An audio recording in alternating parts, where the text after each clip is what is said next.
There was a man called Polycarp of Smyrna. He was known to be a disciple of John the Beloved. He was 81 years old. They came to him and they said, Bishop Polycarp, we have seen the havoc your cousin by preaching Jesus, but it is time for you to die. I thought he was going to say, I am an old man. Can't you pity an old man? When they came, Father Polycarp gave them chairs to sit down. He served them tea. After they drank the tea, he said, we can go. When he arrived at the slaughtering ground, they said, Father, what is sponsoring this your zeal? He said, for 81 years, the Lord has been faithful. I can't deny him now. They roasted this aged man to the stake. When he was roasted, it was recorded that he was singing hymns unto the Lord. In pain and torture, he still had a voice to say, Lord, you're faithful till the end. Most of us rack up the statement, witness. I am a witness. I have been called to witness. The Greek word for witness is martus. It is the root word of martyrdom. When God said, you are my witnesses, it means you should be willing to die. The root word of your assignment is death. Physical death is not spiritual. It's not figurative. It's not metaphoric. It is literal. And this man understood. Peter had the opportunity to run. They came in the middle of the night and they said, Peter, the emperor has heard of your escapades and he's after your head now. But he will come by break. Now it's still night. We can escape through a hole in the city walls. Peter carried his bags. As he was about escaping, Jesus came down and stood in front of him. Peter understood. They just turned back. The people with him were like, Apostle, you have the word. You have the scriptures. Nations, you can't die now. But Peter said, no, it is time.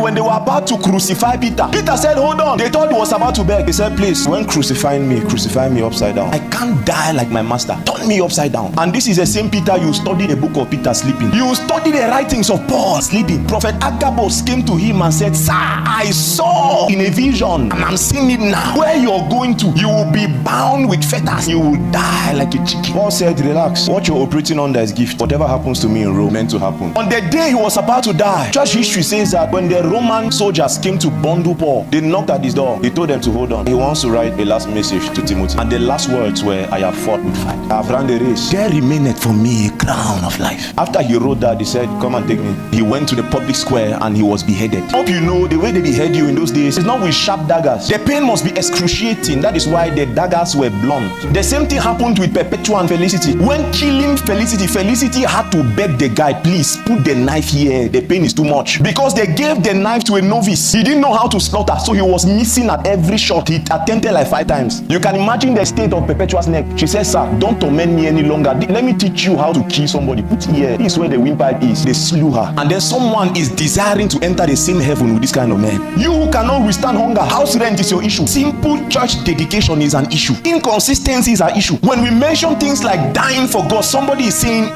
you want to enter heaven with men who shed blood. You have no stake in the things of God. You'll be a pauper in heaven. I need you to bear in mind, sir. In heaven, there is hierarchy. Make no mistakes. Make no mistakes. There's no gender equality. If I don't